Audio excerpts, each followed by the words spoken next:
మీ సొంత ఇంటి కలకు అసలైన నేస్తం బీబీజీ ఇండియా. అమరావతిలో నికార్సైన ప్రాపర్టీ కోసం కాంటాక్ట్ 040690322244. నమస్తే ప్రశాంత్ గారు. నమస్తే మేడం. ఈ రోజు అయితే కొత్తగా ఒక రూల్ అయితే నేను చూసాను. ఆర్బీఐ ఒక కొత్త రూల్ ని తీసుకొచ్చింది. అంటే ఎవరమైతే లోన్స్ తీసుకొని ఉంటామో, హోమ్ లోన్ కానీ మిగతా లోన్స్ కానీ అవి క్లోజ్ చేసుకునే ఛాన్స్ ఇచ్చింది.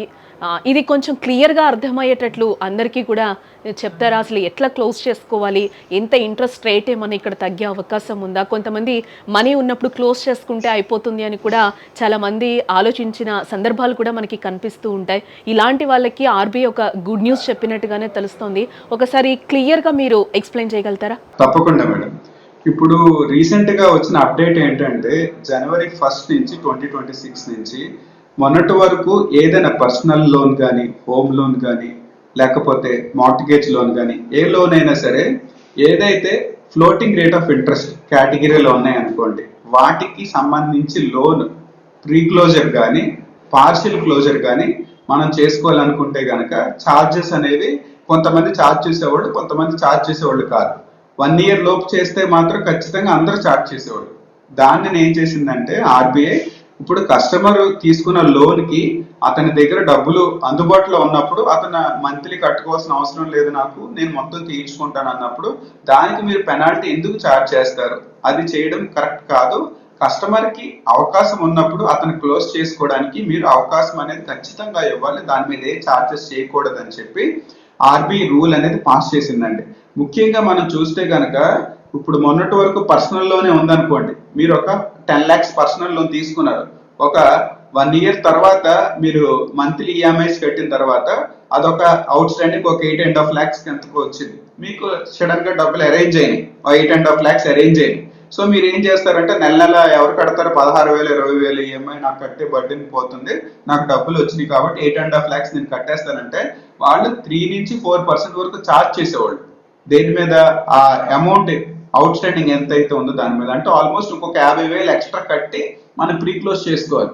ఆల్రెడీ నెల నెల ఇంట్రెస్ట్ కట్టి ఎంతవరకు ఇంట్రెస్ట్ పే చేసిన తర్వాత కూడా ఇప్పుడు ఉన్న అవుట్ స్టాండింగ్ మొత్తం క్లియర్ చేస్తానంటే ఎందుకు నాకు ఇలా ఛార్జ్ చేస్తారని చెప్పి చాలా మంది రేస్ చేశారు క్వశ్చన్స్. అందువల్ల ఆర్బీఐ ఈ వెసులుబాటు ఇచ్చి ఏం చేసిందంటే ఆ 50,000 కాదు కదా, ₹1 కూడా ఛార్జ్ చేయకుండా ఎంత అవుట్ స్టాండింగ్ అయితే ఉందో అది మొత్తం మనం పే చేసి క్లియర్ చేసుకోవచ్చు. అలాగే ఇంకొక ఆప్షన్ ఏంటంటే పార్షియల్ చేస్తారు. కొంతమంది ఏంటంటే 8.5 లక్షలు లేవు కానీ 4 లక్షలు వచ్చినాయి, నాకు త్వరగా తీరిపోవాలంటే నేను ఇంకొక 42 నెలలు నేను కట్టలేను, అట్లీస్ట్ ఒక 2 years అయినా తగ్గాలి అనుకుంటే నేను ఏం చేయాలంటే ఇప్పుడు ఒక 4 lakhs అరేంజ్ అయింది అతనికి, 8.5 lakhs లో 4 lakhs కట్టేస్తే ఇంకా 4.5 lakhs ఉంటుంది. నార్మల్ గా అయితే ఒక 42 months ఎంత అవుట్ స్టాండింగ్ ఉండేది కాస్తే ఒక 20 months వరకు తగ్గిపోతుంది అనమాట. అంటే ఒక 2 years లో క్లియర్ అయిపోతుంది. అలాగా మనం పే చేసిన దాన్ని బట్టి అది అడ్జస్ట్ అయ్యి ఒకవేళ మంత్లీ కట్టే తగ్గించాలనుకుంటే తగ్గిస్తారు, లేదా టెన్యూర్ తగ్గించుకుంటే టెన్యూర్ తగ్గిస్తారు, డిపెండింగ్ అపాన్ ద బ్యాంక్. ఇక్కడ ఒక డౌట్ నాకు. యాక్చువల్గా ఇప్పుడు మీరు ప్రీ క్లోజర్ అన్నారు కదా, టోటల్ గా ఇప్పుడు మనకి అవుట్ స్టాండింగ్ ఒక 10 lakhs ఉందనుకుందాం ఫర్ ఎగ్జాంపుల్, దానికి రేట్ ఆఫ్ ఇంట్రెస్ట్ ఒక 8% ఉంది అని అనుకుందాం. ఇప్పుడు మనం క్లోజ్ చేసేసుకుంటున్నాం ఆ 10 lakhs అనేది. ఇక్కడ మనకి ఏదైతే మనకి టెన్యూర్ ఉందో ఒక మీరు చెప్పినట్టు ఒక 40 months అని అనుకుందాం, అప్పటి వరకు ఇంట్రెస్ట్ ఏదైతే ఉంటుందో 8% ఇంట్రెస్ట్, అదేమన్నా మనకి తగ్గే అవకాశం ఉందా? క్లోజ్ చేసుకునేటప్పుడు కూడా ఆ 8% ఇంట్రెస్ట్ ఏదైతే ఉందో దాంతో కలిపే మనం అది క్లోజ్ చేయాలా? ఇప్పుడు 8% రేట్ ఆఫ్ ఇంట్రెస్ట్ లెక్కన నార్మల్ గా మనకి 5 years టెన్యూర్ పెడితే 5 years కి క్యాలిక్యులేట్ అయిపోయి ఈఎంఐ కింద కన్వర్ట్ అయిపోతుందండి. ఓకే, ఇప్పుడు ఒక 12 months పే చేసిన తర్వాత మనం ప్రీ క్లోజర్ చేసుకుందాం అనుకున్నప్పుడు ఆ 8% రేట్ ఆఫ్ ఇంట్రెస్ట్ లో 12 months కట్ అయ్యింది. ఇప్పుడు మనం ప్రీ క్లోజ్ చేసుకున్నప్పుడు ఇంకా నార్మల్ గా నెక్స్ట్ అవుట్ స్టాండింగ్ మంత్స్ ఏవైతే ఉందో ఎంతైతే ఇంట్రెస్ట్ పడిందో అది మనకు సంబంధం లేదు, ఎందుకంటే మనం అవుట్ స్టాండింగ్ మొత్తం క్లియర్ చేసేస్తున్నాం.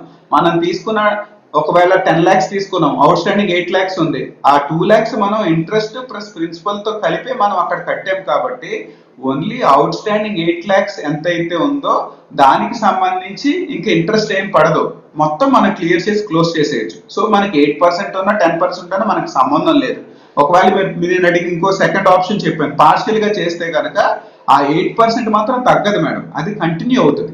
8% ఉంటుంది, కాకపోతే ఏంటంటే ఆ రిమైనింగ్ బ్యాలెన్స్ మీద క్యాలిక్యులేట్ అయ్యి నెక్స్ట్ కాన్సిక్వెంట్ గా ఎన్ని మంత్స్ అయితే అది అడ్జస్ట్ అయిందో అన్ని మంత్స్ అది క్యాలిక్యులేట్ అయ్యి అడ్జస్ట్ అవుతుంది అనమాట. అంటే ముందే మనకి ఏదైతే రేట్ ఆఫ్ ఇంట్రెస్ట్ ఉంటుందో అది ఫిక్స్ అయ్యి ఉంటుంది కాబట్టి అది ఎంతైతే మనకి అవుట్ స్టాండింగ్ ఉందో అది చేసుకోవాలి. అంతే తప్పితే ఇక్కడ మనకి ఏమీ మధ్యలో ఇంట్రెస్ట్ తగ్గడం అలాంటివి ఏమి ఉండవు. అంటే ముందు క్లోజ్ చేసేసుకుంటున్నాం కాబట్టి ఇంకా మనకి ఒక 40 months ఉంది, ముందే క్లోజ్ చేస్తున్నామని అనుకోండి, అయినా మనకి రేట్ ఆఫ్ ఇంట్రెస్ట్ ఏం తగ్గదు. ఏదైతే అవుట్ స్టాండింగ్ ఉందో అది కట్టుకోవాలి, అంతేనా? చాలా మంచి క్వశ్చన్ అడిగారు మేడం. ఇప్పుడు ఏమైందంటే మీకు నేను ఒక విషయం చెప్పాను, ఫ్లోటింగ్ రేట్ ఆఫ్ ఇంట్రెస్ట్ అని చెప్పాను, ఫిక్స్డ్ రేట్ ఆఫ్ ఇంట్రెస్ట్ అని చెప్పాను. ఫ్లోటింగ్ రేట్ ఆఫ్ ఇంట్రెస్ట్ అంటే ఆర్బీఐ ఎప్పటికప్పుడు ఇంట్రెస్ట్ రేట్స్ పెంచడం తగ్గించడం అనేది జరుగుతూ ఉంటుంది. ఇప్పుడు మనం కరెంట్ సినారియో చూస్తే కనుక ఇంట్రెస్ట్ రేట్స్ తగ్గించే సినారియోలో ఇప్పుడు ఆర్బీఐ ఉందన్నమాట.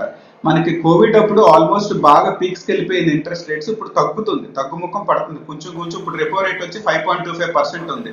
ఇప్పుడు మొన్నటి వరకు 6% ఉండేది. 6% ఉన్నప్పుడు రేట్ ఆఫ్ ఇంట్రెస్ట్ 9% ఉండేది. పర్సనల్ లోన్ కానీ లేకపోతే హోమ్ లోన్ కానీ ఏదైనా 8% అలా ఉండేది. ఇప్పుడు 5.25 నుంచి 5% అయింది అనుకోండి, అదొక 50 pips తగ్గిద్ది అక్కడ. అలాగా 6% కూడా వచ్చే అవకాశం ఉంటుంది రెపో రేట్ 4%కి వెళ్ళిందంటే.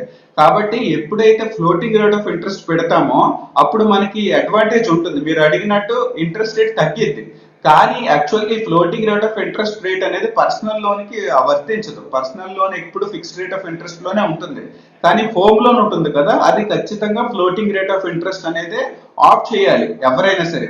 అప్పుడు మనకు తగ్గుతున్న ఇంట్రెస్ట్ రేట్ ఏదైతే ఉన్నదో మనం ప్రీ క్లోజర్ చేసిన తర్వాత ఒకవేళ రేట్ ఆఫ్ ఇంట్రెస్ట్ కూడా తగ్గింది అనుకోండి, మార్కెట్ లో 8% గా 7.5 వస్తుంది, ఇంకా తగ్గితే 7% కూడా వస్తుంది అనమాట. అలాగా ఆ అవకాశం అనేది హోమ్ లోన్ కి మాత్రమే ఉంది, కానీ పర్సనల్ లోన్ పర్సనల్ లోన్ కి కానీ బిజినెస్ లోన్ కి కానీ మాత్రం fixed rate of interest mostly provide చేస్తారు, ఎవరు ఫ్లోటింగ్ పెట్టరు. కాబట్టి ఈ ఫెసిలిటీ మోస్ట్లీ చెప్పాలంటే కనుక మనకి ఎక్కువగా అడ్వాంటేజ్ ఉండేది హోమ్ లోన్ కి బాగా వర్కౌట్ అవుతుంది అనమాట. ఈ గవర్నమెంట్ ఇచ్చినటువంటి వెసులుబాటు ఈ ఫ్లోటింగ్ రేట్ ఆఫ్ ఇంట్రెస్ట్ దీనికి వర్కౌట్ అవుతుంది. అంటే కొంచెం ఆర్బీఐ రూల్ కొంచెం ఊరటనిచ్చే అంశం అని అనుకోవచ్చు అంటారు, ఈ కొత్త రూల్ ఖచ్చితంగా ఏదైతే మేడం, ఉందో. ఖచ్చితంగా. ఇప్పుడు 8.5 lakhs దానికి మీకు ప్రీ క్లోజర్ కింద చూస్తే కనుక యావరేజ్ గా 3% తీసుకుని 50,000 అంటే చాలా ఎక్కువ కదండి. ఇప్పుడు 8 లక్షల అసలు కట్టడమే అతనికి కష్టం అనుకున్నప్పుడు ఏదో అడ్జస్ట్ చేసి తీసుకొచ్చి ఇంకో 50,000 మీరు పెనాల్టీ మీరు ముందుగా ప్రీ క్లోజ్ చేస్తున్నందుకంటే అది కస్టమర్ కి అతను నిజాయితీగా నేను ముందుగానే లోన్ క్లోజ్ చేస్తున్నందుకు పనిష్మెంట్ లాగా ఉంది, అది తప్పు కదా. అందుకని అది ఖచ్చితంగా కస్టమర్ కి అది చాలా వెసులుబాటు అది కల్పించడం చాలా మంచిది. అలాగే హోమ్ లోన్ వాళ్ళకి ఇంకా మంచిది, ఎందుకంటే ఒక పక్క ఇంట్రెస్ట్ రేట్స్ తగ్గుతుంది, అట్ ద సేమ్ టైం మనం ఎప్పుడైనా ప్రీ క్లోజర్ చేయాలన్నా పార్సల్ క్లోజర్ చేయాలన్నా కూడా మనకి అవకాశం అనేది వితౌట్ ఛార్జెస్ ఉంటుంది. కాబట్టి ఇది అడ్వాంటేజ్ అండి అందరికి. అంటే పర్సనల్ లోన్ తీసుకునే వాళ్ళు కూడా క్లోజ్ చేసుకోవచ్చు, కానీ బట్ ఇంట్రెస్ట్ రేట్ కూడా మనకి ఏం తగ్గదు, ఏదైతే ఉందో అది ముందుగా క్లోజ్ చేసుకునే వెసులుబాటు మాత్రమే ఉంది ఇక్కడ. ఉంటుంది, ఎందుకంటే పర్సనల్ లోన్ ఎప్పుడు ఫిక్స్డ్ రేట్ ఆఫ్ ఇంట్రెస్ట్ కేటగిరీలోనే ఉంటుంది అన్నమాట. ఫ్లోటింగ్ అనేది మాక్సిమం ఇవ్వరు, కాబట్టి ఓన్లీ ఆ వేవర్ ఛార్జెస్ ఏవైతే ప్రీ క్లోజర్ ఛార్జెస్ ఉన్నాయో అదే అడ్వాంటేజ్ ఉంటుంది పర్సనల్ లోన్. అంటే మనకి ఈఎంఐ సొద్దు క్లోజ్ చేసేసుకోవాలి అని అనుకున్న వాళ్ళకి ఇది ఒక వెసులుబాటుగా మనం చూడొచ్చు. అంతే, correct madam. Yes, thank you so much Prashanth గారు. Thank you madam.